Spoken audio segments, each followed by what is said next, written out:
নমস্কাৰ বন্ধুসকল, আশা কৰিছোঁ আপোনালোক সকলোৱে কুশলে আছে। আছাম হিষ্ট্ৰীৰ ওপৰত যোনটো মই কম্প্ৰিহেনচিভ ভিডিঅ' কোৰ্চ বনাই আছিলোঁ, আজি সেইটোৰ ছেকেণ্ড পাৰ্টটো আৰম্ভ কৰিবলৈ লৈছোঁ। যোনটো ফাৰ্ষ্ট পাৰ্ট আছিলে সেইটোত আমি প্ৰি এনচিয়েণ্ট আছাম হিষ্ট্ৰীৰ ওপৰত যিমানখিনি ইম্পৰ্টেণ্ট টপিকছ আছিলে সেই সকলোবোৰ টপিকছৰ ওপৰত আমি ডিছকাশ্যন কৰিছোঁ। আজি আমি ডিছকাশ্যন কৰিবলৈ লৈছোঁ এনচিয়েণ্ট আছাম হিষ্ট্ৰীৰ ওপৰত।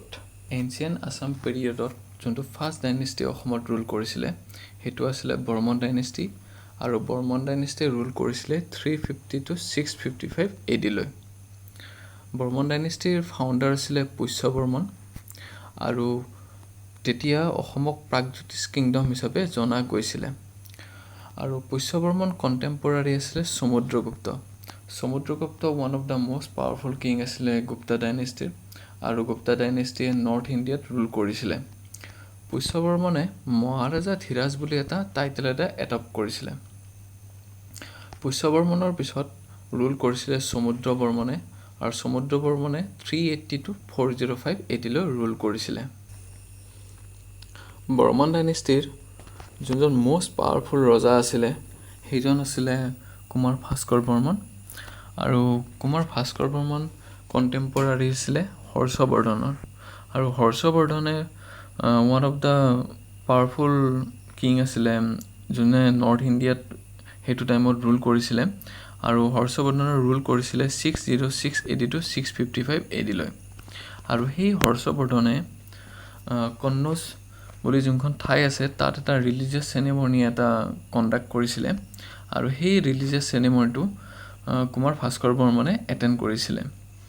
কুমাৰ ভাস্কৰ বৰ্মনৰ টাইমত ফেমাছ চাইনিজ ট্ৰেভেলাৰ হিউৱেন চাঙে অসমক ভিজিট কৰিছিলে এৰাউণ্ড 640 AD। আৰু হিউৱেন চাঙে এখন বুক লিখিছিলে, সেইখন বুকখনৰ নাম হ'ল চিইউকি, আৰু হিউৱেন চাঙে সেই বুকখনত অসমৰ কিছু কথাও লিখিছিলে। আৰু যেতিয়া হিউৱেন চাঙে অসমৰ পৰা গুচি গৈছিলে তেতিয়া ভাস্কৰ বৰ্মনে হোলালি বুলি গিফ্ট এটা তেখেতক প্ৰদান কৰিছিলে। আৰু এটা Bhaskar Barman related important information হ'ল হংস বেগা বুলি এজন এম্বাচাডৰ আছিলে, আৰু সেই এম্বাচাডৰজনক ভাস্কৰ বৰ্মনে হৰ্ষবৰ্ধনৰ কোৰ্টত পঠাইছিলে। বৰ্মন ডাইনেষ্টিৰ যোনজন লাষ্ট ৰজা আছিলে সেইজন আছিলে অৱন্তী বৰ্মন, আৰু তাৰ পিছতে অসমত লেখা ডাইনেষ্টিয়ে ৰুল কৰিবলৈ লয়। বৰ্মন ডাইনেষ্টিৰ চ'ৰ্চসমূহ হ'ল Nidhanpur copper plate grant. Nidhanpur copper plate grant আপোনাৰ ডিছকভাৰ হৈছিলে চিলহেটত। চিলহেট বৰ্তমান বাংলাদেশত আছে, আৰু Nidhanpur copper plate grant issue কৰিছিলে কুমাৰ ভাস্কৰ বৰ্মনে। আৰু কিছু তথ্য আমি বৰ্মন ডাইনেষ্টিৰ চিইউকিৰ পৰা পাইছোঁ, চিইউকিখন লিখিছিলে হিউৱেন চাঙে, আৰু কিছু তথ্য আমি হৰ্ষচৰিতৰ পৰা লৈছিলোঁ। আৰু হৰ্ষচৰিত বায়'গ্ৰাফী আছিলে হৰ্ষবৰ্ধনৰ, যোনখন বনভট্টই কম্প'জ কৰিছিলে। চ' বৰ্মন ডাইনেষ্টিৰ পিছত অসমত ৰুল কৰিবলৈ লয় লেখা ডাইনেষ্টি, আৰু লেখা ডাইনেষ্টিক চলাস্তম্ভা ডাইনেষ্টি বুলিও জনা যায়। আৰু সেই লেখা ডাইনেষ্টিয়ে অসমত ৰুল কৰিছিলে 655 to 900 AD লৈ। চলাস্তম্ভা আছিলে ফাউণ্ডাৰ লেখা ডাইনেষ্টিৰ, আৰু বৰ্মন ডাইনেষ্টিয়ে যোনখিনি টেৰিটৰি ৰুল কৰিছিলে লেখা ডাইনেষ্টিও ছেম টেৰিটৰিতে ৰুল কৰিছিলে, কিন্তু লেখা ডাইনেষ্টিৰ কেপিটেল আছিলে হদবেশ্বৰ। বৰ্তমান তেজপুৰ য'ত আছে তাতেই আছিলে তেখেতসকলৰ কেপিটেল। চলাস্তম্ভাৰ পিছত যোনজন ৰজাই ৰুল কৰে সেইজন আছিলে হৰ্ষদেৱা। হৰ্ষদেৱা বহুত ফেমাছ ৰজা আছিলে লেখা ডাইনেষ্টিৰ, আৰু হৰ্ষদেৱাৰ টাইমতে মষ্ট এক্সপেনশ্যন হৈছিলে কিংডমৰ, একদম উৰিষ্যা বিহাৰলৈ এক্সটেণ্ড হৈছিলে অসমৰ যোনটো বাউণ্ডাৰী আছিলে তেতিয়াৰ টাইমত, আৰু তেখেতৰ টাইমতে মানে হায়েষ্ট এক্সপানশ্যন হোৱা বুলি জনা যায় এনচিয়েণ্ট আছাম পিৰিয়ডত। চ' লেখা ডাইনেষ্টিৰ আৰু এজন ইম্পৰ্টেণ্ট ৰজা হ'ল হাজাৰা বৰ্মন। হাজাৰা বৰ্মনে দা পৰ্বতীয়া বনাইছিল। দা পৰ্বতীয়া যোনটো তেজপুৰত এটা ফেমাছ শিৱ টেম্পল আছে সেইটো হাজাৰা বৰ্মনে বনাইছিলে। আৰু যোনটো হায়ুনতাল কপাৰ প্লেট গ্ৰাণ্ড ইনস্ক্ৰিপশ্যন আছে যোনটো নগাঁৱত পোৱা গৈছিলে সেইটো হাজাৰা বৰ্মনে ইছ্যু কৰিছিলে লেখা ডাইনেষ্টিৰ যোনজন লাষ্ট ৰজা আছিলে সেইজন আছিলে তেগসিংহ আৰু তেখেতে ৰুল কৰিছিলে 970 to 990 AD লৈ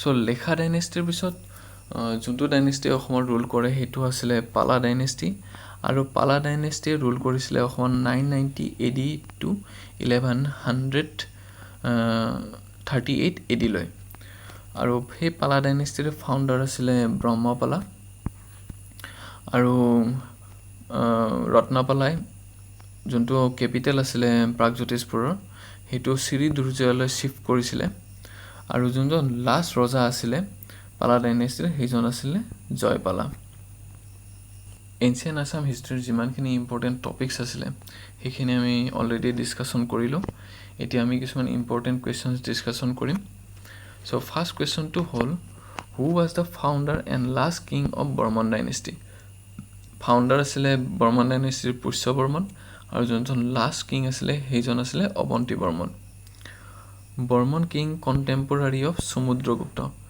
সেইজন আছিলে পুষ্য বৰ্মন আমি অলপ আগতে পঢ়িছোঁ বৰ্মন কিং হু পাৰফৰ্ম অশ্বমেধ যজ্ঞ সেইজন আছিলে Mahendra Barman Barman king contemporary of Harshavardhan সেইজন আছিলে Kumar Bhaskar Barman Hiuen Tsang visited Assam during the reign of Bhaskar বৰ্মনৰ দিনত তেখেতে অসমত ভিজিট কৰিছিলে আৰু ইয়াৰটো আছিলে 640 AD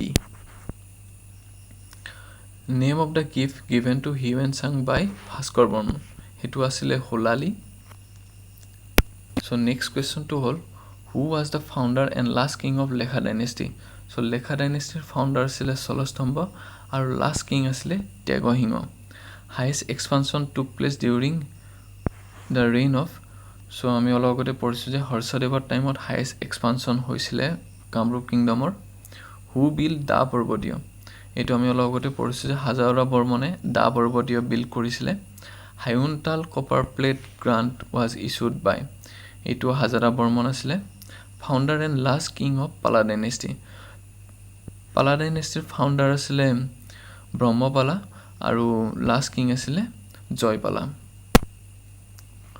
চ' যদি ভিডিঅ'টো চাই আপোনালোকে ভাল পাইছে তেনেহ'লে লাইক কৰি দিব আৰু যদি মই কিবা ফুল ইনফৰমেশ্যন ইয়াতে প্ৰেজেণ্ট কৰিছোঁ তেনেহ'লে প্লিজ কাইণ্ডলি মোক কমেণ্ট ছেকশ্যনত জনাই দিব আৰু এই ভিডিঅ'টো আপোনালোকৰ বন্ধুসকলৰ মাজত শ্বেয়াৰ কৰি দিব আৰু চেনেলটো ছাবস্ক্ৰাইব কৰি দিব ধন্যবাদ